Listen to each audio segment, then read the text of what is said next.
Jumbo, fellow adventurers, time for a Friday spiritual tune-up. I'm Mike Dooley. Thanks for your questions below on Facebook and Instagram. I broadcast simultaneously live every weekday, 9:15 Eastern Time. Your question today, how to lovingly slay vampires. Energy vampires. Question, Mike, how do we balance seeing the God in everyone, helping others, being giving, generous with our time and love, etc., while not allowing ourselves to be taken advantage of? Can you relate to that? I think we all can to a little degree.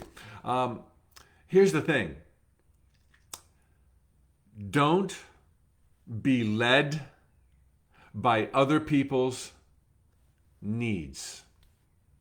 Now, that might sound a little cold, but wait to see where this is going, okay? Because there's kind of a twist in the plot, as is so often the case with metaphysical teachings. Don't be led by other people's needs.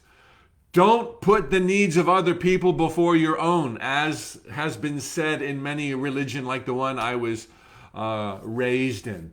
Instead, as my mother would often say, charity begins at home.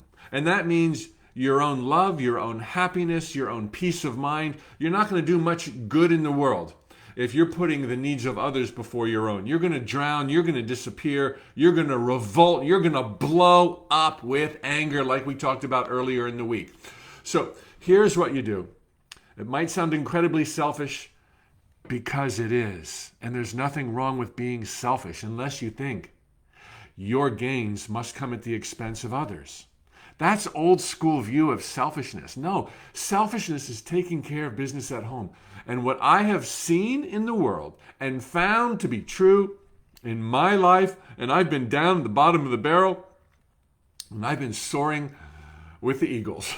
What I have found is that by putting my needs, my desires ahead of everyone else's, while in balance with everyone else, and I've got a little footnote to share with you in just a moment, ultimately, as your life takes off in this upward spiral, your desires and even your needs change.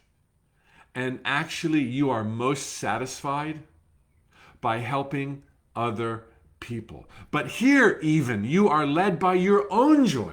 It's what you most want to do because you've taken care of yourself. You've done the best you could back at home with family and friends. And now you're just bursting. You got the confidence, you've got income, you've got the health, you've got every cylinder firing.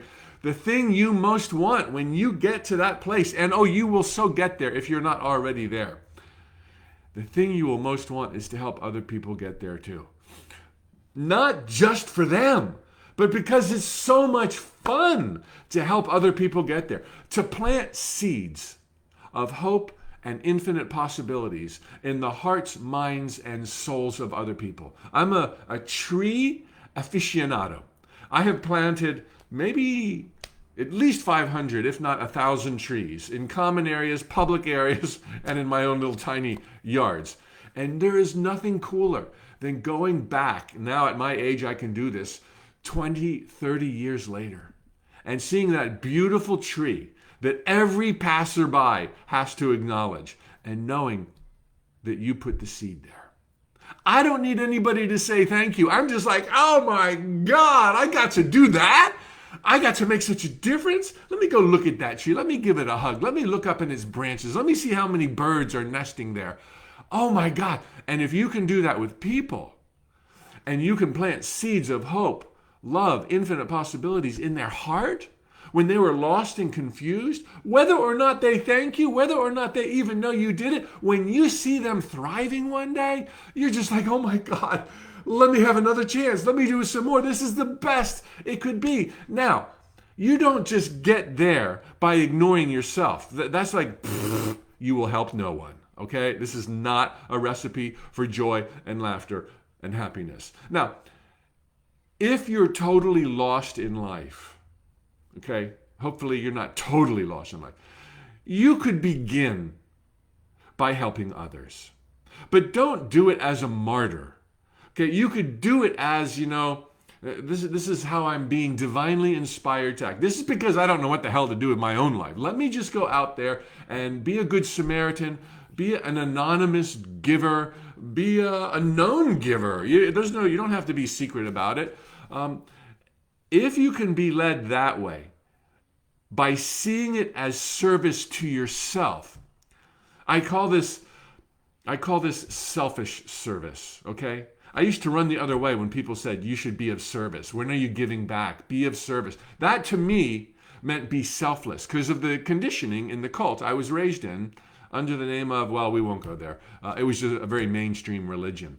That being of service meant put the needs of others before your own because you don't count. You count. You count so big. You count so much. But what I have found, even though I would run the other way when somebody said be of service, is that by following my heart, my bliss, my needs, my lusts, my passions,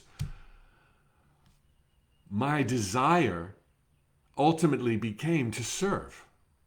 Not selflessly, but selfishly. Or now I call it self-fully. I gotta perfect that one. But okay, so how do you avoid or slay energy vampires? You don't go out there engaging with people who are needy with some idea that you're going to save their soul, even though your life is, cascading down all around you. You don't engage. Stop thinking you got to go save the world. Stop trying to be a martyr. Stop putting the needs of other people before your own. Do it in your own pace at your own time when you're dang ready, and not a moment or a lifetime early. There's nothing unspiritual about you taking care of yourself, okay? And it's said this way because this is how you will save the world. You will shine your light. You will be that window, those eyes through which God can peer finally at a landscape that was heretofore unknown. You will feel things with your heart that God has never felt. You've got to be you, and then you're going to help save the world. So that's how you do it. You don't tangle or dance with an energy vampire. Of course, they're just needy people. They're not really vampires. They're doing the best they can with what they got from where they are, and they just see you as one dang beautiful piece of work. And they just want a little inspiration. And if you can give it, you can give it, but it's got to be good for you. Okay, I'm not going to repeat myself. Happy Friday. Lots of love from Orlando, Florida. May it be the best weekend of your life so far. If you haven't already, Tuesday, I'm giving a free video webinar, Your Wish is the Universe's Command. The best of the best that I have to offer. Okay, 130,000 people have done it in earlier years. This year, who knows? 1 million, who knows? You, that's who I want to serve, okay? Because it's fun for me. I'm going to come back and see you blossom in 20 or 30 years, and I'm going to be like, oh my God. All right. Adios, amigos. Hello, Winnie. Hello, Chris on Facebook. Hello, Annette and Sheila and Stacy and Mark, Diane and Quelly on Instagram. Ray. All right, Ray. Peggy. The nude Lacey is back. Newer than last time you were new. Tracy.